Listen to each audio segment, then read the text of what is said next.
So, Death Battle just released their highly anticipated Spider-Man vs. Deku Death Battle video, and as you probably know at this point, Deku came out as the winner. Now, on this channel, I've talked about both the power scaling of Marvel Comics as well as My Hero Academia multiple times, so I feel mostly qualified to talk about the scaling of both universes. Therefore, I can say with a good deal of confidence that once again, Death Battle has massively fumbled in their scaling and analysis, particularly on the side of Miles Morales' version of Spider-Man.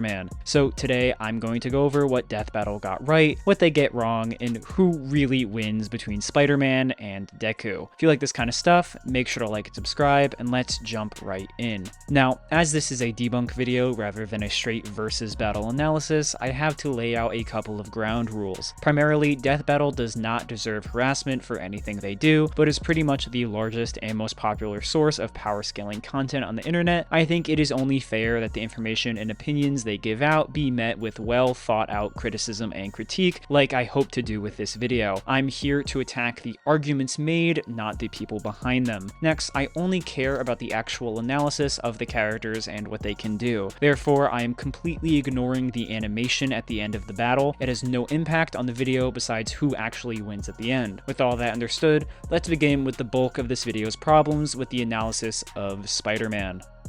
Now, the major issue in scaling Miles overall is that if you pretend you can only scale characters off of their own pure attack potency or destructive capacity feats, then yes, Miles really hasn't caused any big impressive explosions or anything like that. However, as a comic character, Miles has fought or beaten up or is comparable to other characters who have done impressive things, and you're just outright ignoring scaling if you pretend Miles in no way compares to them for some reason. But we'll get into that in a moment. Like always, Death Battle begins with a totally fine character summary for Miles, with their first actual scaling of note coming from scaling Miles to Peter Parker's Spider-Man, which is totally fine. There have been many statements saying Miles has all of Peter's abilities as a baseline, and they've clearly shown relativity even very early on in Miles' career. They use this to scale Spider-Man to baseline light speed, as Spider-Man has multiple instances of dodging lasers or light-based attacks. Now, that's fine as a baseline, but there are just obviously so many instances of Spider-Man scaling to characters who have pulled off FTL or MFTL feats, so by extension, Miles should scale there as well. Just for an example, Iron Man armor Mark 29 was able to fly to the sun at anywhere from 8 to 33 times the speed of light, and Spider-Man is able to fight evenly, react to blitz, and dodge attacks from the infinitely more powerful Iron Man Mark 51, with Miles literally watching the fight. This can be done with so many other characters, like Spider-Man reacting to and dodging Thor,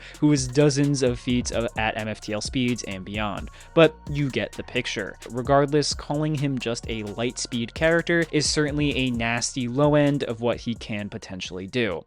Next, they commit a far worse scaling sin and decide to scale Comics Miles to his Insomniac video game version, based off his feat that came from when he contains the explosion that would have vaporized Harlem, which they do correctly attribute to as a city-level feat.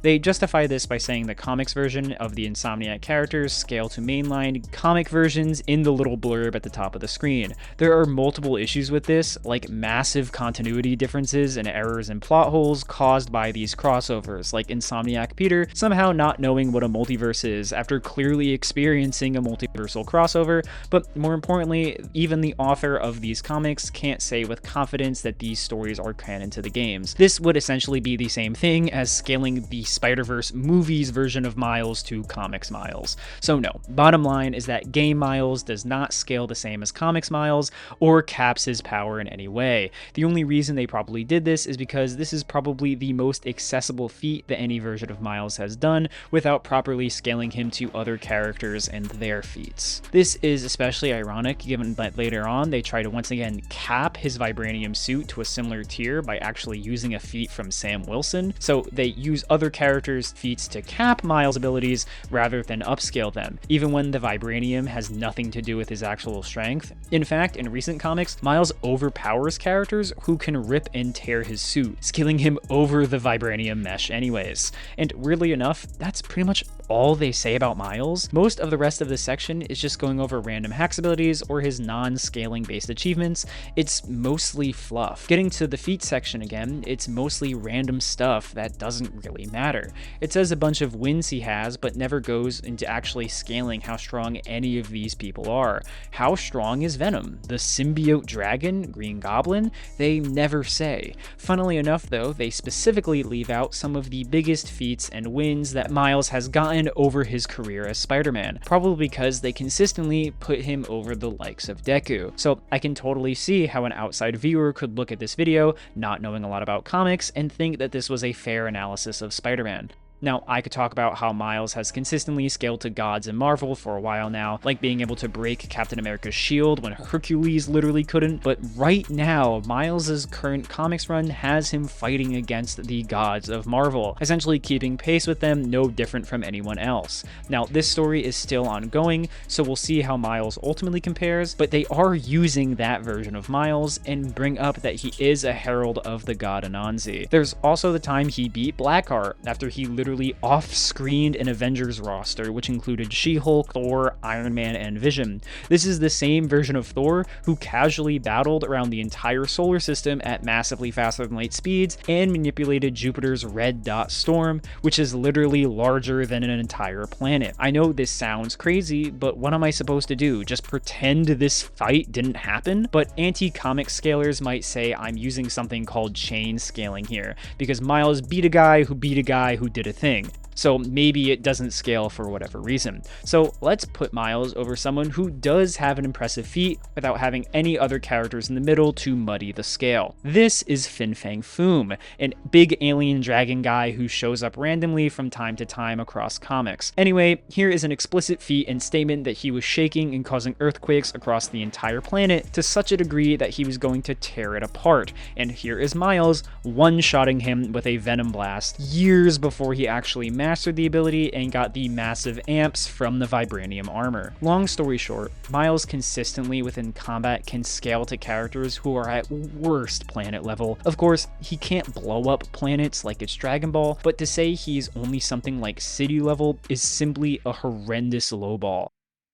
Moving on to Deku, this section is far easier to talk about because they were actually mostly spot on here. They take a mid-end speed scale for Deku, putting him about light speed, which is fine. You can obviously go higher with Aoyama's laser and All Might speed multipliers, but it wouldn't get you over what Miles can do regardless. Still though, it's pretty funny that they scaled Deku without gear shift to like faster than a Mach 6700 bullet, which would make Deku over 100 times slower than the Miles that they scaled to light speed, meaning by their own logic, he'd just get blitzed. Still, they do correctly point out that the best feat in the verse is Deku's uppercut to defeat Shigaraki, but they actually lowball this calc a lot by putting it at 362 gigatons of TNT. From what I understand, this would be like island level, which scales similarly to like Model 9 Iron Man armors. Regardless, this feat is way stronger, and it's actually more like multi-continental or 42 petatons. This is because they don't take the entire feat into consideration, only calcing for the clouds that the initial punch pushed away within the panel. However, if you actually keep reading the manga, you will know that this punch caused weather to change across the entire planet, which is why the feat is actually multi-continental and far stronger than that one panel would make it seem. Still, a feat like this at best is comparable to a low end of what Fin Fang Foom was doing, and again, Miles is faster and at least with electricity can one-shot characters on that tier. So if you want to be nice to Deku, you can say he is physically stronger than Miles when it comes to actual punching power. The issue is though that Miles has repeatedly taken down people stronger than himself with those Venom attacks. If they were to fight, in my opinion, Deku is simply never landing a hit, even if he is stronger. It is getting completely fried by Miles' electricity, which he can use in a variety of ways at this point. But yeah, I don't want to waste any more of your time. Death Battle somehow lowballed both Deku and Miles. They just lowballed Miles a lot worse, to the point where the weaker character somehow came out on top. Made it this far, thank you so much for watching. As always, thank you to my members for supporting the channel, and I'll catch you guys in the next one. See ya.